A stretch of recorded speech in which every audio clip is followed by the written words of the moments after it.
मेरे परम प्रिय दर्शकों, आज हम एक ऐसी कहानी कह रहे हैं जिसका लिखना मजे मजाए क्राइम थ्रिलर लेखक को भी लगेगा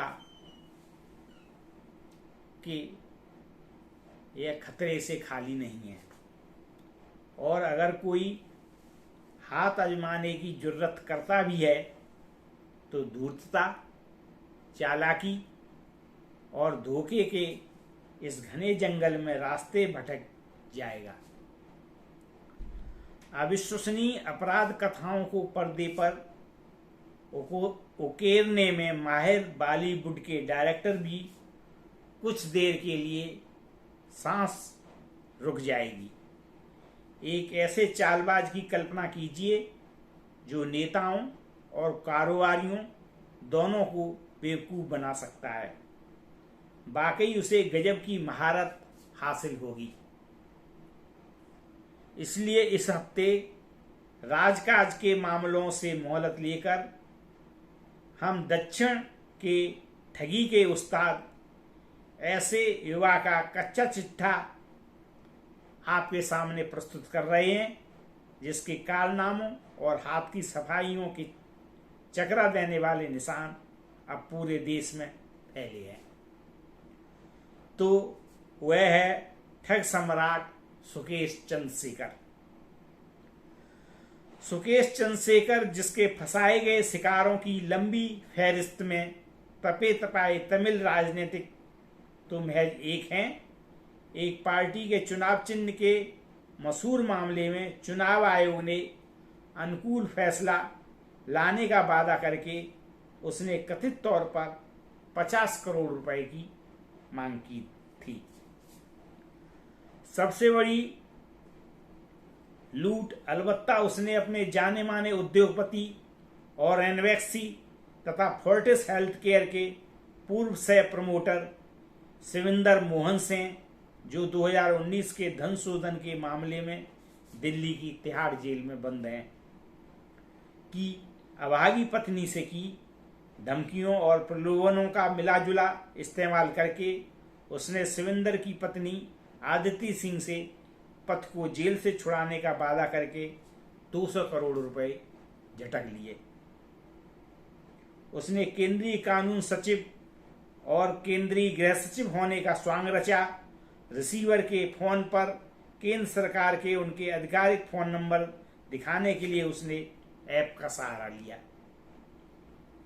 2020 के पहले लॉकडाउन के दौरान वह आदिति को फुसलाकर झूठी उम्मीद दिलाने में कामयाब रहा कि अगर वे पार्टी फंड में पैसा दें तो सरकार उनके पद को माफ करके और स्वास्थ्य सलाहकार बनाने को तैयार है।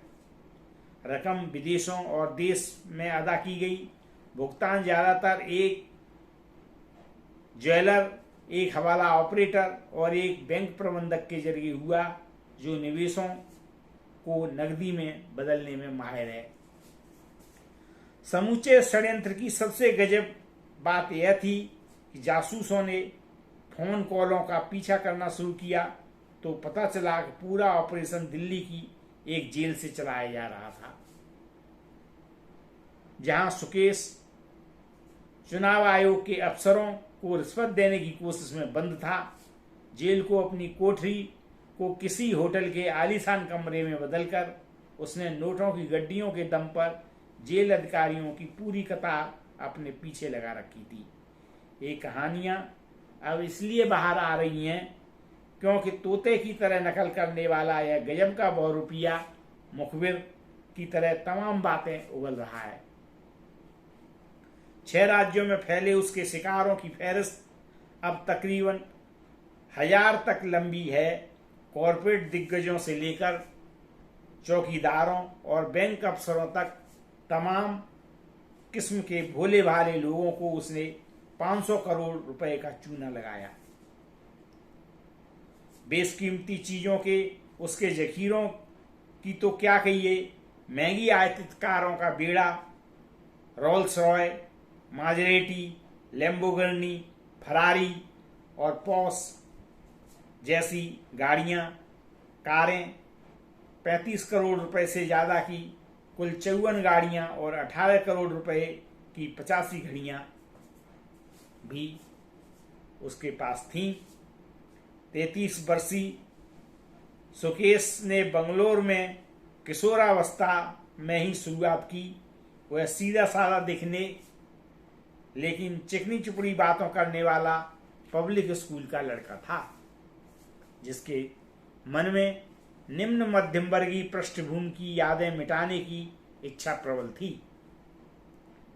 वह रबड़ के ठेकेदार और पार्ट टाइम मैकेनिक का बेटा था, मगर इस पर पर्दा डालने के लिए उसने अनगिनत तरीके ईजाद किए। अक्सर वह खुद को वीवीआईपी बताता। 2009 में जब वह 20 बरस का था, एक ठगी के लिए उसने खुद को कर्नाटक के मंत्री का बेटा बताया।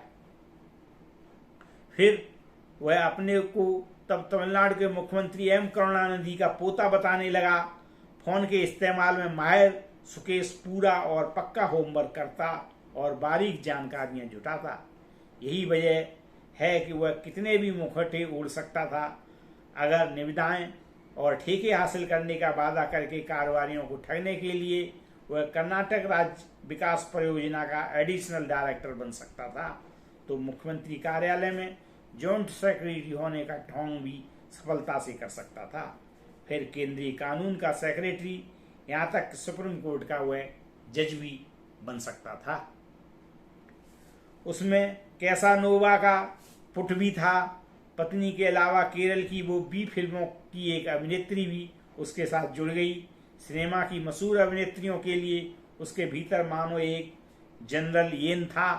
कथित तौर पर बॉलीवुड की एक्ट्रेस जैकलिन फर्नांडीज को उसने यह कहकर फुसलाया कि वह गृह मंत्रालय में अफसर है।